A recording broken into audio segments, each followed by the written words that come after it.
श्रीमती दुर्गा उन्हाले इस बबूल की पेड़ की फलियों से कलाकृतियाँ बनाती हूँ।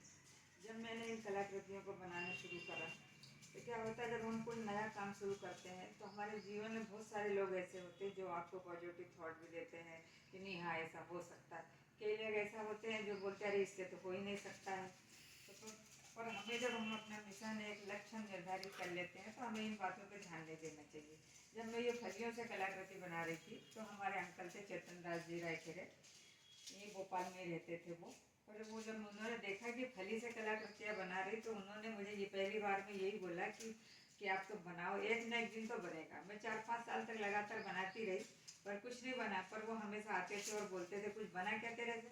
नहीं बना। पर वो हमेशा मुझे यही सलाह देते थे कि देखो आपने जो सोचा है वो करो, एक न एक दिन तो बनेगा, कोशिश करो। तो मुझे ये बात आज भी उनकी याद है कि उन्होंने मुझे, जो मेरे पिताजी थे उनको भी हमेशा पॉजिटिव सोच रहती थी उनकी कि नहीं होगा तो नहीं होगा पर तुम कोशिश करो, हारो मत, एक न एक दिन तो बनेगा, नहीं बना तो नहीं बनेगा।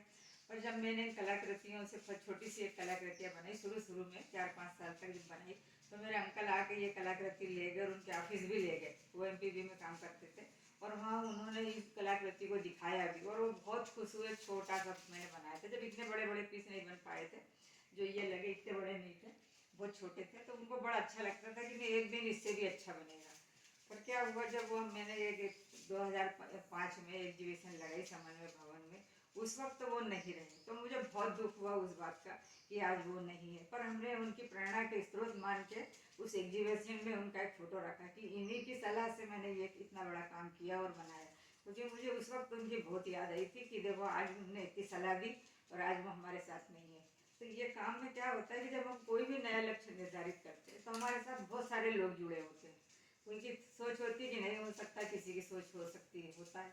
पर हमको इन चीज़ों पर ध्यान नहीं देना चाहिए। हम दोनों चीज़ों को सहन करना चाहिए और दोनों चीज़ों को हम एक्सेप्ट करने की आदत होना चाहिए। अगर हम ये ऐसे सोचेंगे कि नहीं होगा तो हम कुछ नहीं कर पाएंगे।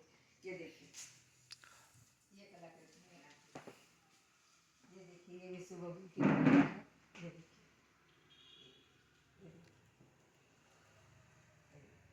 ये सब सुबह की फलियों से बनी हुई कलाकृतियाँ हैं।